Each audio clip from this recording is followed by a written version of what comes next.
Hi there, this is David and welcome back to Let's Play Chrono Trigger. Today we're going to be climbing up Death Peak, because last time we got the tools to do so. These little dolls right here. It says walk when the wind dies and hide behind the trees whenever it blows. So basically you examine the doll, it's going to turn into a tree, the wind blows, and then you just kind of stand behind it. As you can see though, I am incredibly bad at this. And I will say this, it's not entirely my fault. It has to do with like the hitboxes of the trees, and it also has to do with whenever you're running up the mountainside, you have to be running in order to move, but then if you touch the tree whenever you're running, you're going to automatically move like aside from the hitbox. So it's just really, really obnoxious, but thankfully, you only have to do it twice. We are now done with that section, and we never have to do it again.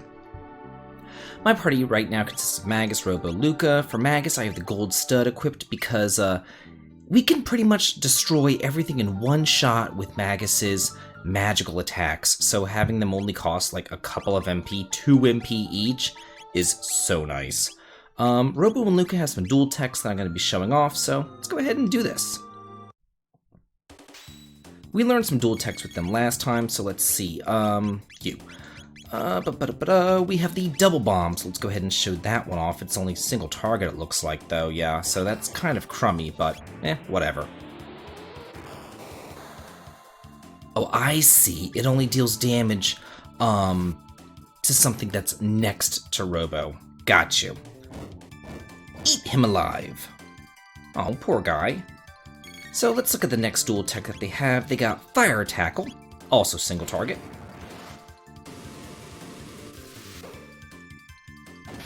Cool. Yeah, some really, really nice, powerful stuff that Lucca and Robo have there. Basically, as I'm going up the mountain, I'm just going to be showing off various dual techs and stuff. The enemies here are easy enough, but you can just take them out like that. Or, if you just want to go the easy way, again, just cast one of Magus's spells and you'll kill them in one shot. It's really not that big of a deal. So that's Robo and Lucca's dual techs. Let's bring in Frog and Marle. I'm pretty sure that they have a dual tech that they can show off as well. Got a magic ring. Awesome. And continuing right along through here. Let's see if I can't avoid this. That fight is avoidable. It's just really hard to. So anyway, continuing right along. Here we have yet another new enemy, the Macabre. It is weak to shadow-based damage, but it's so weak at this point, we'll just go use this Glacial dual tech. It's a massive ice attack, but it's single target. So, kind of crummy. And then we'll just get rid of the other ones with,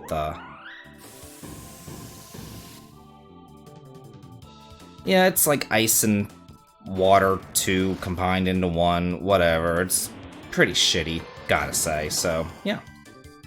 Anyway, regular old Fire 2 gets rid of everything else. Ooh! Ooh!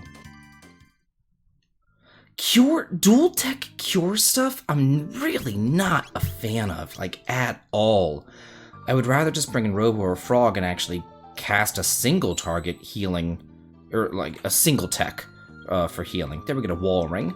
Nothing else around here. There's a save point down there if you want to use it. Completely up to you. Let's move on. Whoa! The only exception that I would have to that rule of not using double techs to cure would be one double tech that Frog and Ayla have, the Slurp Kiss, because it costs 1 MP from both of them and it restores all allies' HP and their status.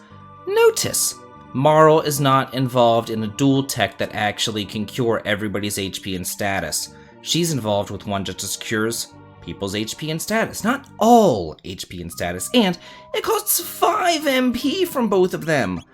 Why do these two get a better curing tech? It's just... Marle, you suck. Can't stand you. Whoa! Yikes! For mini-boss time, it gets a Lavos spawn. The Lavos spawns, let's see. Oh, shoot. I brought in the wrong people. Oh well, whatever. We'll use, We'll use a blade oh, that hits multiple targets. We'll use a bubble snap here. The Lavos spawn, it is a mini boss, it has 4,000 HP, has a shell and a head. And you only want to attack the head.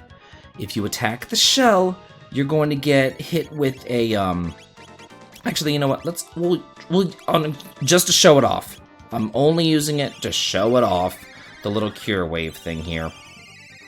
If you attack the shell, you're going to get counterattacked for roughly 300 damage to all of your party members continuously. It will kill you. So do not use any kind of multi-targeting attacks or anything else against it. It is really, really bad. Let's see, we'll do a leap slash on it. You can just attack, you don't really have much single target stuff. I guess an Uzi punch. I could do something. You can steal an elixir from a Lavos spawn if you want to bring Isla into the battle. That's completely up to you. Yeah, he could put you to sleep, but Magus has the amulet, so I'm not concerned about that.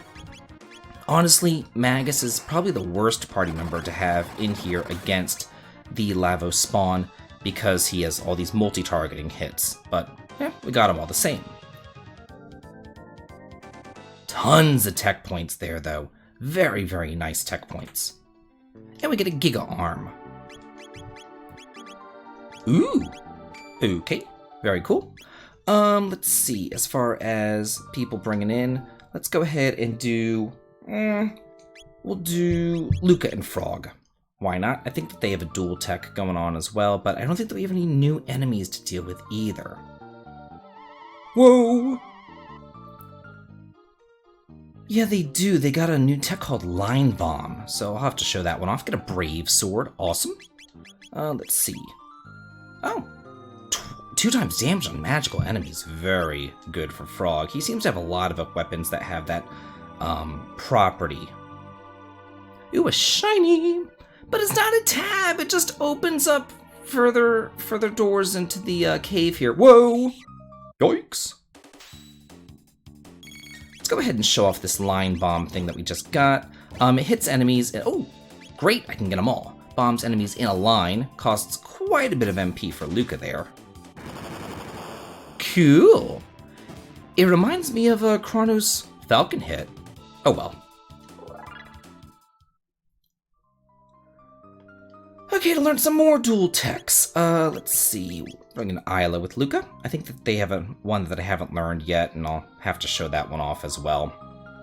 Don't worry, there's plenty of opportunities to show off tons of dual techs for the remainder of the game. We pretty much have free reign on who we want in our party. So at this point, you can really experiment with exactly who you want. Magus doesn't have to be in your party. He doesn't have to be the leader. He doesn't learn any dual techs either. Get a Star Scythe, but he does get some new weapons. Hey, awesome. He's actually a pretty decent attacker, I've really gotta say. Oh god, another one of these Lavos spawns. Took him out easy enough with Isla and Lucca's Flame Kick. Hey there. Oh, don't say that! I'm gonna make a save state, because knowing me, I will fall. So what you want to do is, whenever you hit up, you won't fall at all. If you hit the run button, then you can go up a little bit. Just be very, very, very careful as you, like, slowly walk across there. Oh my god. Okay. Here we have one of the best grinding spots in the entire game, because if you touch these guys, you can fight them. And you know what? We got that new dual tech, so let's go ahead and show that one off. The Flame Whirl. Let's see if I can't hit more. Oh, yeah, hit every single one with this. So that'll be really nice. And then we'll look at some other techs that we have going on here. You can get up to 4 of these guys in or up to 6 of these guys in a single battle to get tons of TP points in here, and they'll continually respawn. So this is a fantastic grinding spot if you want to spend some time here. Yeah, 32 tech points from just 4 of them. I think you get like, I don't know, like 48 or something if you, whoa, be careful, I don't want to fight anymore. If you get more in the encounter. The Vedic Blade, can Frog equip that? Where's Frog? There he is. No, he can't. How unusual. let's look at some techs. Magus has now learned Dark Bomb. His next one is Magic Wall, which grants the shell status to up your magic defense. Doesn't take much for Magus to learn these new techs. Isla has learned Dino Tail, which I think is horrid. Basically, it deals damage to all enemies on the screen. The lower her HP, the more damage it does. But she's learning Triple Kick, which is fantastic. It's single target damage against one enemy, and it's so good. Lucca's still learning Flare, Life 2. Robo's learning Shock. The interesting thing about Robo, even though he's not built as a magical-based damage dealer, again, if you give him magic tabs, he performs exceptionally well in that role. Because, let's look. Physical. This is curing. This is shadow-based damage, more physical. This heals the entire party, more physical. This one's fire-based damage, and this is lightning-based damage. So he is able to cover healing, single target, and multi-target, bunch of physical damage, and 3 different elements. He is fantastic. Robo is learning Frog Squash, which is just like Dino Tail. It's complete garbage. The lower your HP, the greater damage it deals. So yeah, just a bunch of trash right there. So as far as who you want in your party right now, just stick people in there. Just get your skills. You'll be fine. Oh, another little doll. Push the shell and climb the shell. Okay. Must be talking about those Lavos spawns. They're the only thing that I've seen here with the shell. If you go down that little ladder, let me make a save right here and I'll show you. If you go down here, what do we have? Got a Dark Helm. Awesome. I was thinking that was something else. I was thinking that it was... Oh, hey, not half bad. I was thinking that it was, like a half ladder thing that would make you go back to the start, but I must have been thinking of something else. Anyway... Whoa! After defeating that Lavos spawn, the shell actually stays, so now you can push it. The hitbox on this thing is wonky, to say the least. You have to push it and then climb the shell. And you have to, like, get it, like, right in the exact point, and then perfect. We'll finally climb it. It is kind of a pain to do that correctly, I've gotta say. Then we get a memory cap, which is a pretty nice piece of equipment because it prevents the lock status that a lot of high-tech enemies like to inflict on you, so you can, you know, be immune to the lock status right there. Okay. Right over here, let's go ahead and make a save, and let's talk about a couple of things. There are 3 people that can act as main characters for right now. Frog, Lucca, and Marle. So we get 3 different scenes here depending on who you have as your default main character. The worst scenes to have would be if you like put in like these 3. You would just get some really generic crap-ass dialogue. So let's try it first with Frog and see what happens. Yeah.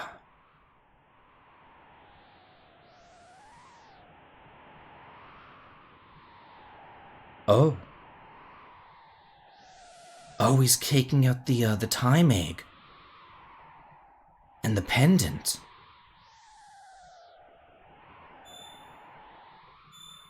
And the pendant's reacting with the Chrono trigger there. I love this scene. I think it's so cool. But it broke. Yeah, it's all for naught.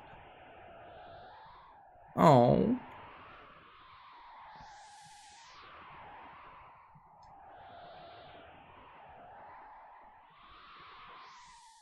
He's not here, he's dead.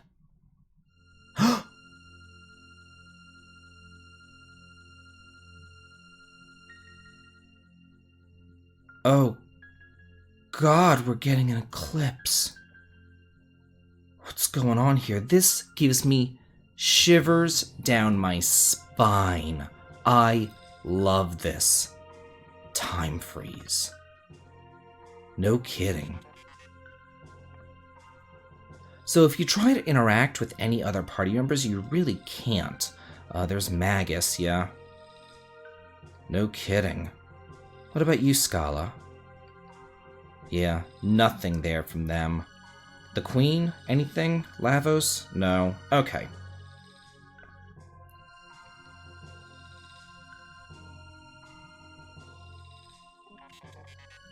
Oh. I mean, we're not out of the woods yet.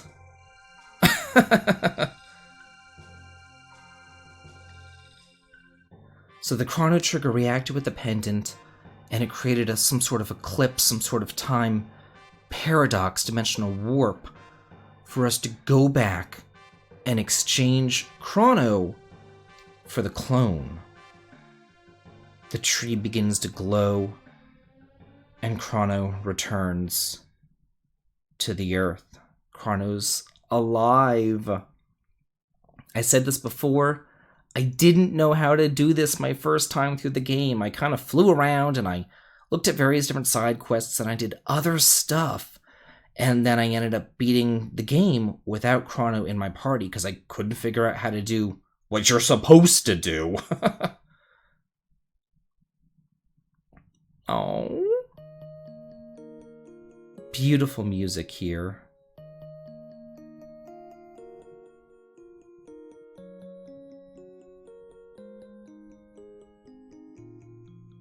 So we got Chrono back. That's what happens with Frog in your party. So let's go back now, and yeah, we're here at the end of time, it just warps you there, but let's go back. And let's see what happens if we put Marle in our party, and she's the leader here.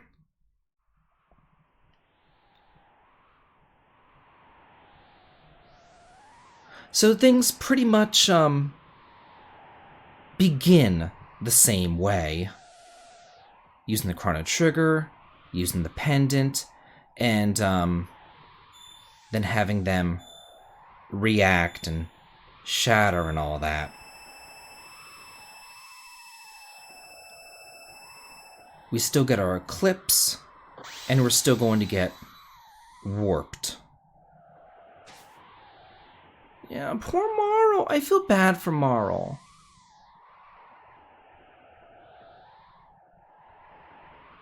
I really do. I'm going to do a little bit of fast forwarding here, though, for the eclipse and everything else.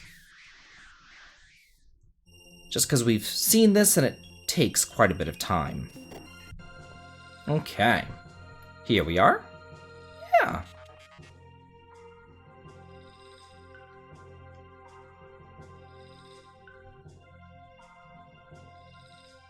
Because the real thing here is just the reaction. Oh. I really should change, because there's another reaction we can get with Lucca. And I'll change up my party a little bit more so we can get some other, some different dialogue whenever we see this with Lucca. Let's go back in for a little bit more fast forwarding. There he is.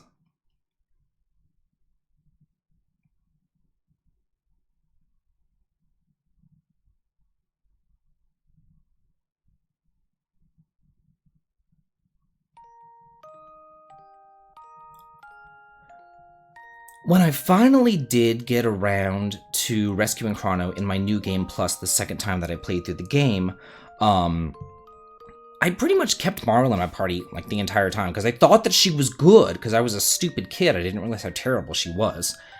And I always saw this scene. I didn't realize that there was a way to... I didn't think about it really. I didn't think about that there might be a different way to go about doing this. I always saw Marle, you know, hugging Chrono like this really touching scene. Oh, yeah, so we get that, and then we get warped over to the end of time. So let's see what happens if we change around our party again. Let's bring in Lucca, we'll bring in Isla. Yeah, we've seen their dialogue. Okay. So now Lucca takes over as the main character here. I think that the order, like the priority of the order of the main characters is Marle, then Lucca, then Frog. And if you just have, you know, Isla, Robo, and Magus or whoever, then you're just shit out of luck. You just don't get to see, you know, the good stuff. Goes, it's shattered. Oh, poor Lucca. It's nice to see Frog kind of take over, like, the Robo dialogue here. And Isla is like least priority because her dialogue just consists of like, Chrono, where Chrono? You know, it's just like crap dialogue.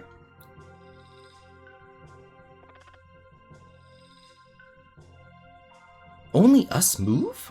Yes, only us move.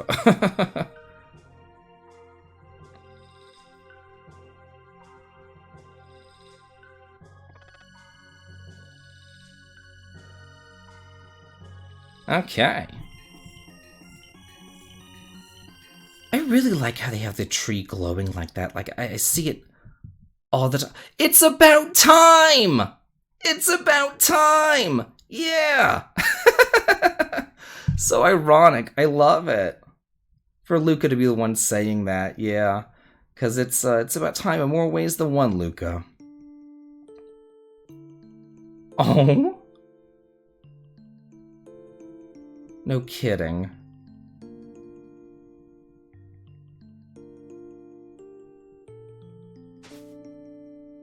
To me, it seems like the scene with Lucca is even more touching than the scene with Marle. To me, I don't know. But they're the only ones that get a hug. If you bring in Isla, she just gets shafted. She does not get a hug. So don't worry about it. You're not missing anything. Oh. Just like childhood friends, yeah. Yelling and everything to the last moment. So yeah, we have now rescued and revived Chrono. He is now a part of our party, but he doesn't have to stay in your party as a main character anymore. You can interchange, or you can take him out at free will. It's completely up to you. So now we have a whole new world of side quests opened up to us. But which one we'll be tackling first? Find out next time on Let's Play Chrono Trigger. This has been David. If you like this, please like, comment, and subscribe, and have a good day.